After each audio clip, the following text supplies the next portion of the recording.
Candidate Belkot and Candidate Roberts.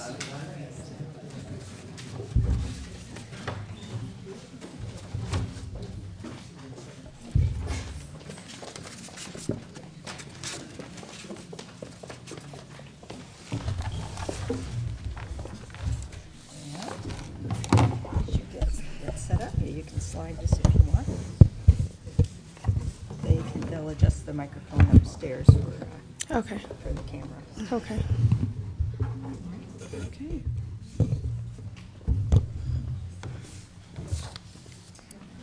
Let me get some water.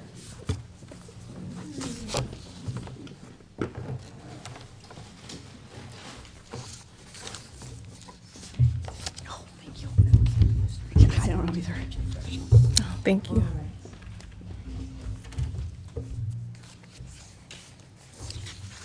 Okay. The next forum features candidates for Clark County Council District 2. Joining us are Michelle Belkot and Shartisa Roberts. Welcome to you both.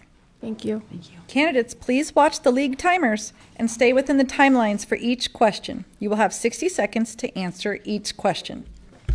You'll first answer in the order that your name appears in the ballot, and we will rotate after that. All questions are prepared by the League of Women Voters of Clark County, and we are providing the timer. Question 1.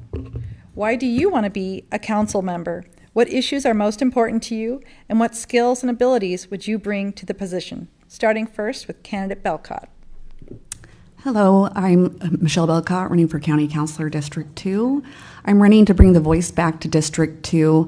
There's been a lot of miscommunication or just the residents of District 2 not being listened to by the current county councilor, and I want to bring that voice back to the people, to know that people's opinions matter to me. The skills that I bring to the table are I've served 25 years collectively in the Air Force and the Navy.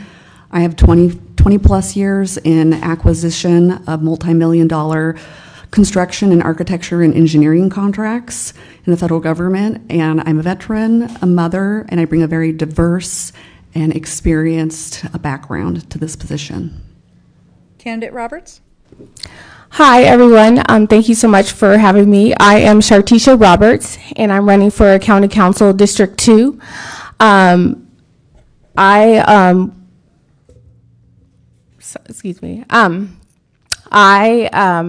am a graduate from University of Oregon with my bachelor's degrees in general science. I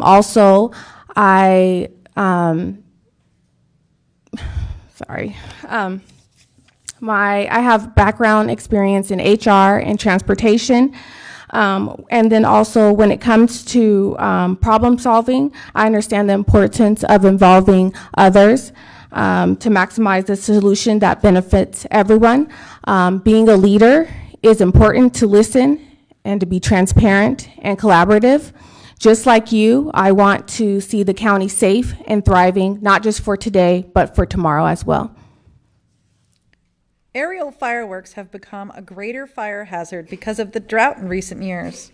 What do you think about permanently banning this type of fireworks except for community displays? Candidate Roberts? I believe with the fireworks that at first off they sound like you're in a war zone. It's disruptive to members of the community that have had trauma, that have heard fireworks.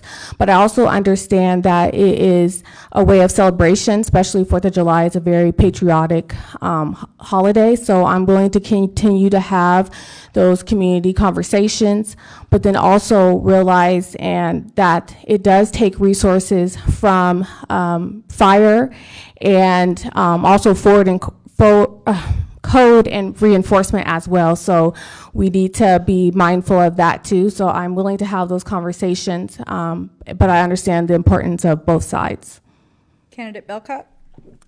As someone who grew up in Clark County, the fireworks display was something that was known around the West Coast, that we had the biggest display west of the Mississippi. I love fireworks. I think it's great. I'm a veteran. It celebrates the independence of our country. This year, they had it on July 3rd and called it Summerfest. There wasn't a lot of community involvement. In a small way, I think that fireworks bring us together as a community. It's a sign of celebration. It's fun. Obviously, if there's a drought or 116-degree temperatures like there was last year, we should maybe take a look at that. But I think fireworks are just a great way to celebrate our independence, and I think they're fantastic. Would you support cities annexing unincorporated areas inside urban growth boundaries as a way to improve existing services? Why or why not? Candidate Belkot? Well, clearly the urban growth area goes north into District 2. I'd be very watchful that the citizens are served and that it's beneficial for all, not just more land grab by the city. Annexation has to make sense for all community parties, and that's what I would be looking for and advocating for. Candidate Roberts?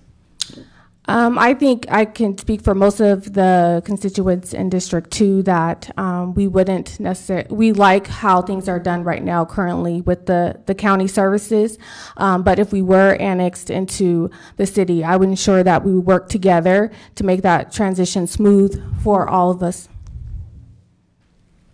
Should the county take steps to provide more affordable housing within the current unincorporated designated growth areas of Clark County?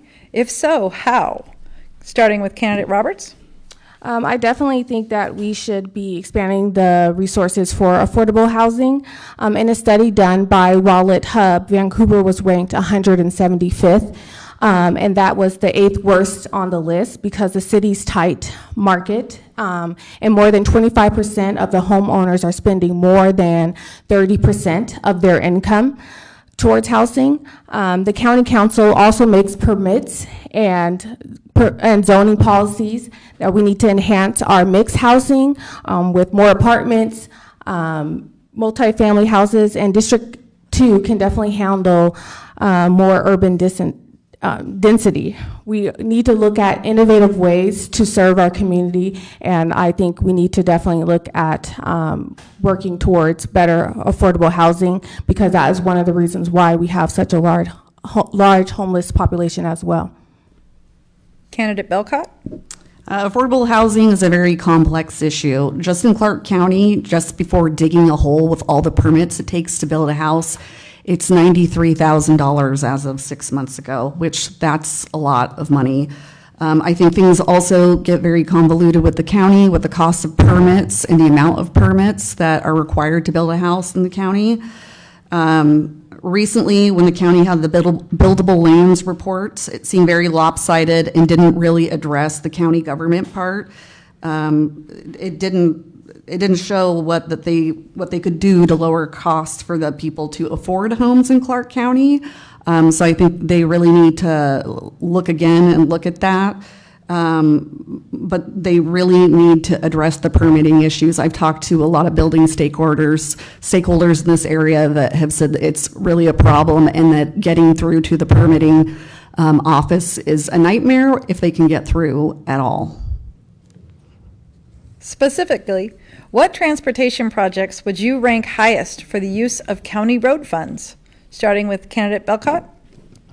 The I-5 bridge, that's a big one to me. My family is personally affected by the potential of having two-way tolls before anything is built.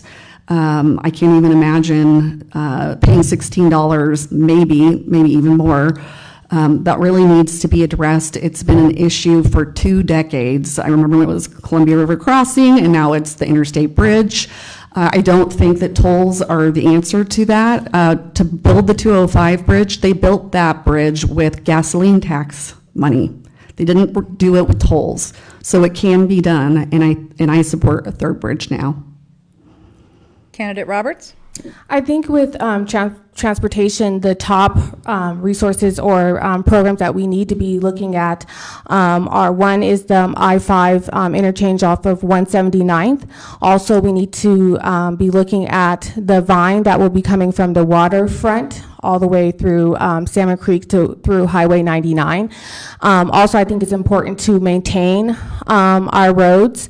I know the bridge is a important factor to look at, but we technically don't have jurisdiction over the bridge. So I think, I mean, obviously I would advocate and make sure that the county's needs are heard and hopefully being met, but I rather focus on the things that we actually have control over, which is making more livable neighborhoods where with walkability, access to public transportation, and better roads.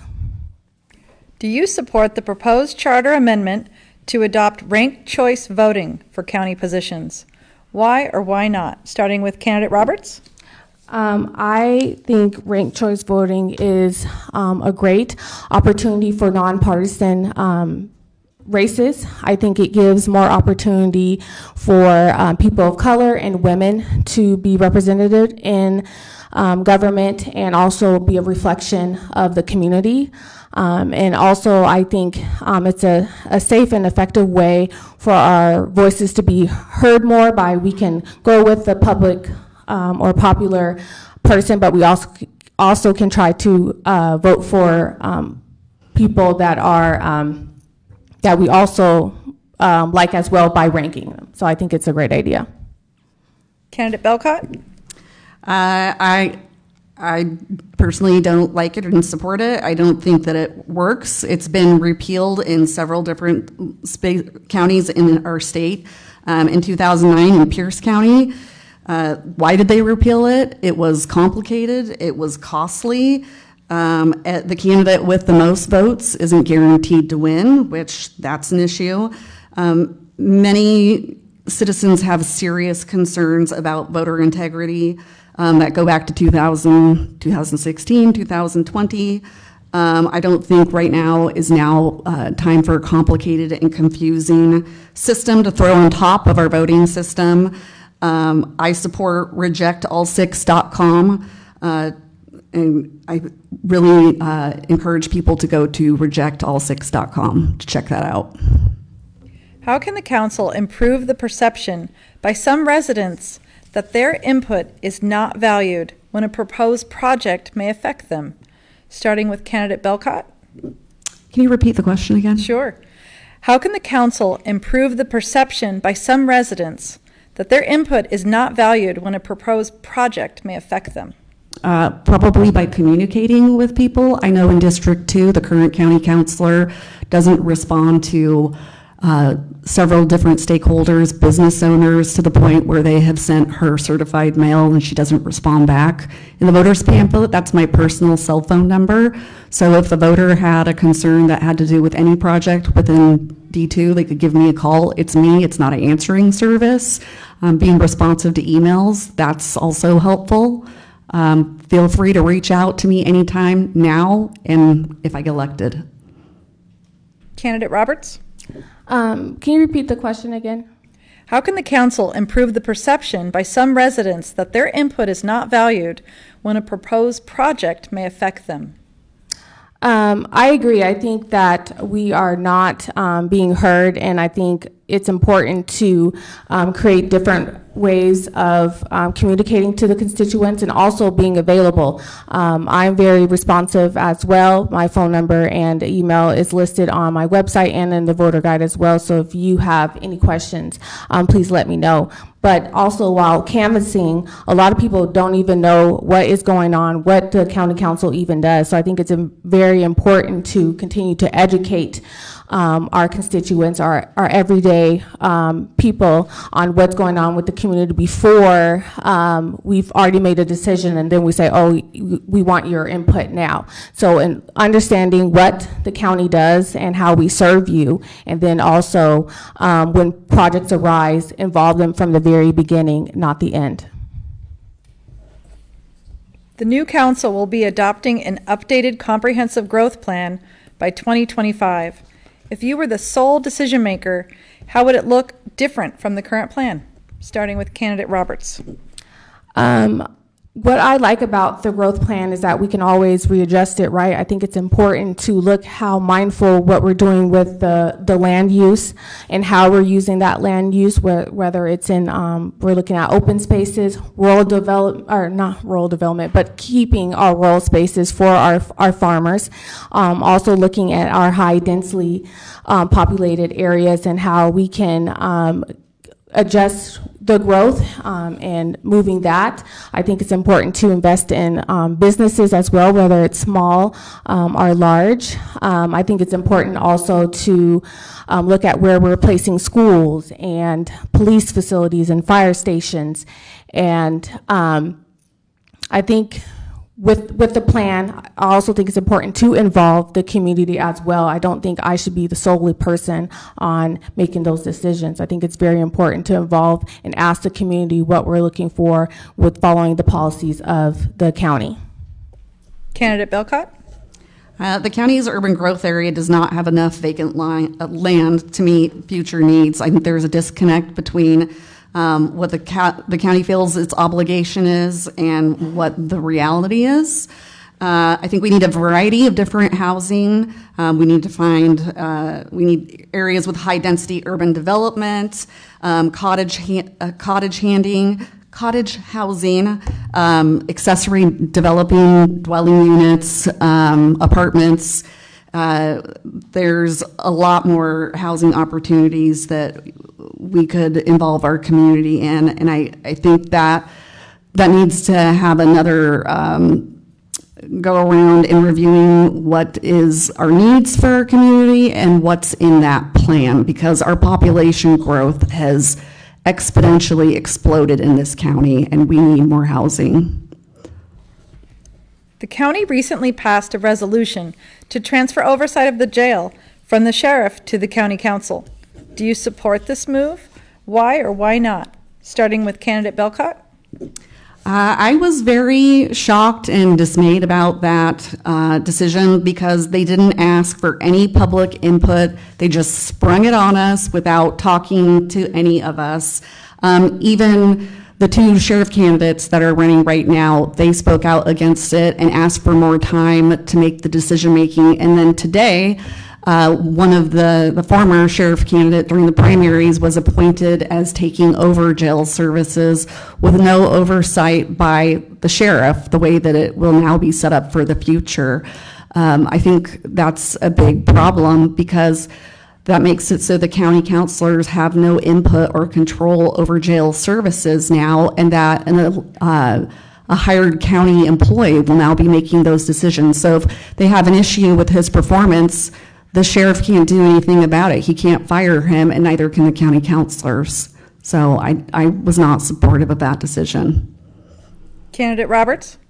I would say many of the constituents, as myself, was very surprised with the decision that the county made by taking over the management of the jails.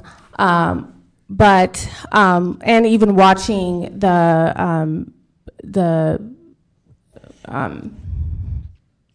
meeting when it took place and hearing the constituents and have them speaking their ideas on why we shouldn't have done it, or actually involving the community more as well. But I also wanted to highlight, which no one hasn't highlighted, that there was one person who actually worked there, expressed the that they want to feel safe, and that decision was to make the jails work on towards being safe. So I think it's important to involve the constituents when you're making those huge decisions, and the stakeholders that do impact the jail, and ownership over that as well. Okay, now it's your turn to close. You may want to elaborate on an answer that you already gave, or talk about something that we didn't cover. We'll start first with candidate Roberts. I know I'm not your average typical candidate, but I'm here to serve. I'm here to do all the hard work that needs to be done. I want to bring collaboration. I want to bring our voices back to the table, and not only my voice, but others that don't look like me, others that don't think like me, and I think that is what's missing in this community, and I'm willing to be that candidate to understand that there are different barriers that do prevent others to be successful in this county. I want it to be safe, and I want it to be the best and thriving county it can be. So I ask for your vote. Thank you. Candidate Belkot? I'm running to represent the District 2 voices again, representing people over politics. As was mentioned by another candidate, this has become a nonpartisan position. I've got a proven record of leadership in doing multi-million acquisition, construction projects, as well with the military. I've been endorsed by the Clark County Sheriff's Guild, the Builder Industry Association, LifePack, Slavic Vote, and the Columbian. I'd be honored to have your vote. If you want to learn more about me, go to www.michellebelcott.com. Thank you so much for your participation, candidates.